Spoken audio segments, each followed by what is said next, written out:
Hello, everybody. My name is Jaime Munoz. I'm here to do this presentation today on why I believe that college athletes should be paid. Of course, my stance on the issue is that I believe that we should pay them in stipends. I don't know about a full contract like you get whenever you're a pro, but I believe that they should be compensated for their work that they do for the university and for themselves just to get it started as college students. I'm sure we all work jobs, we all have some sort of income.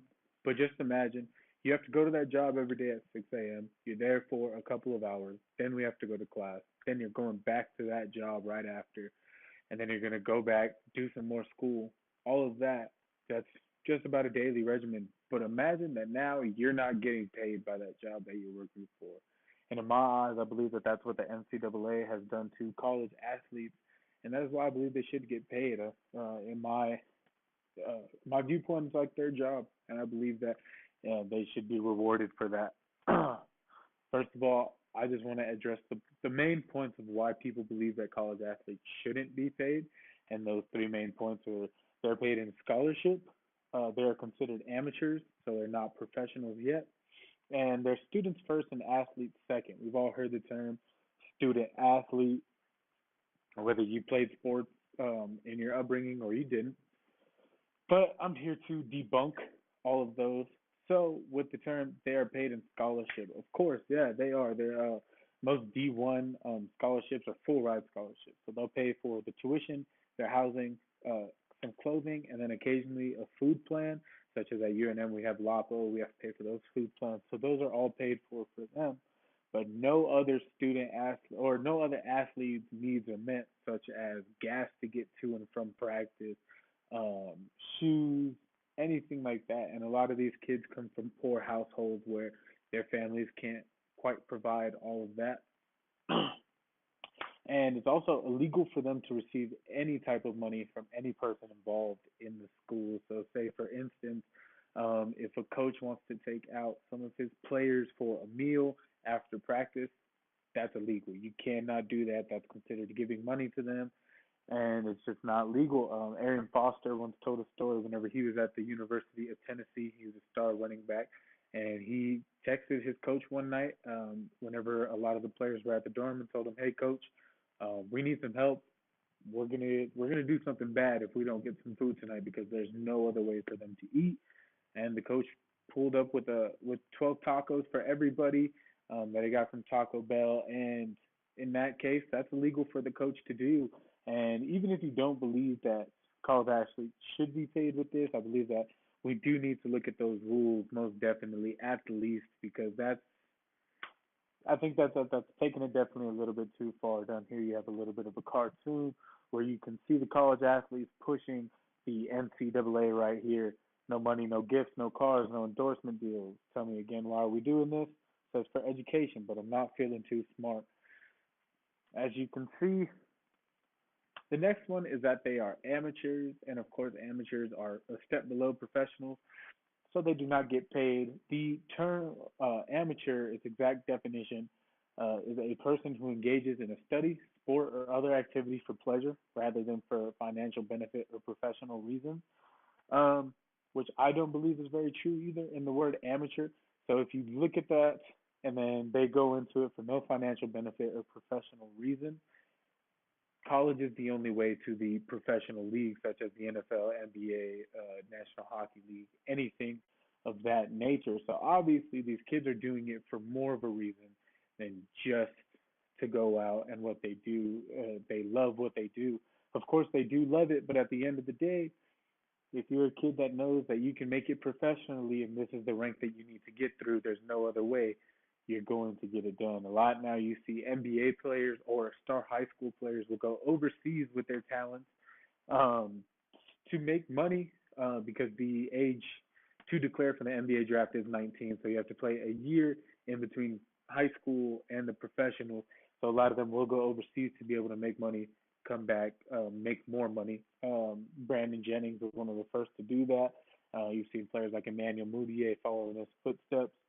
And then also, I believe that I found this very interesting. The term indentured servants, which is back from the 1800s, post-slavery. It was essentially a way to keep slavery um, still a thing in a way.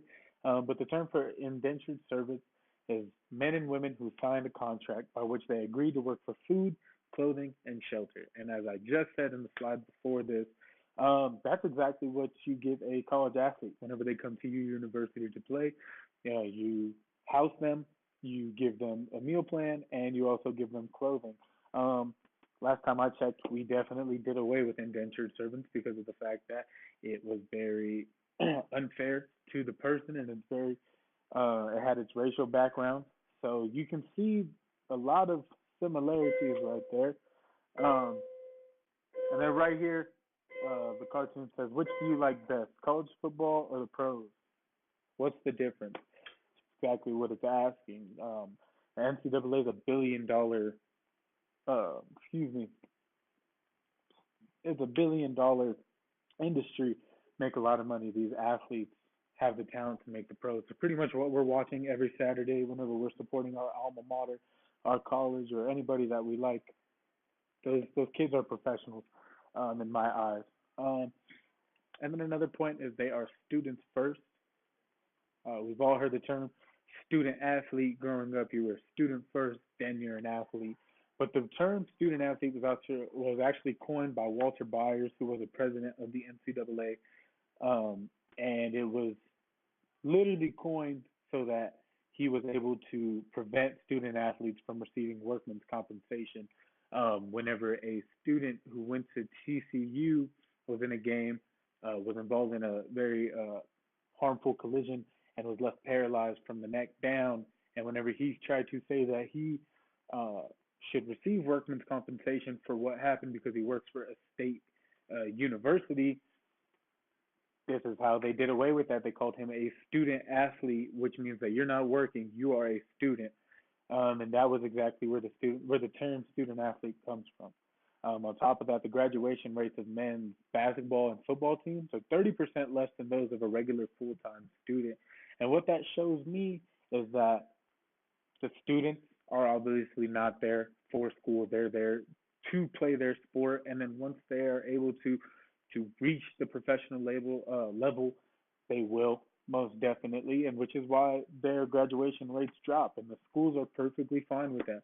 If you can give us a solid 3 years of being at the top, winning bowl games, winning championships, you don't have to graduate. You can do whatever you want. And I also found this quote very interesting.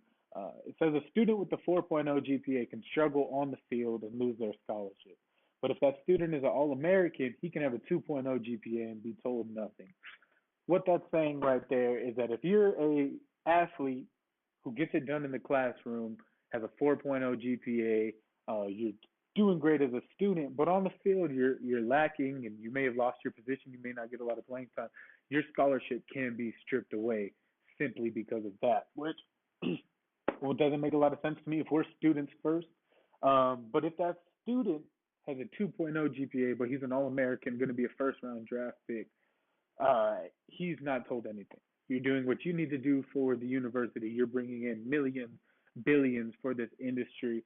That right there proves to me that neither the students or the NCAA, their universities care about them being students. As long as you get your job done on the field and you do good enough in school, we'll be fine with it. But not the other way around. I want to talk about the exploitation of power in the NCAA. The NCAA is a multi-million-dollar company, which makes more than professional companies, many of them. They have the power over every athlete to stay quiet and obey the rules because of the fact that they can strip away your eligibility.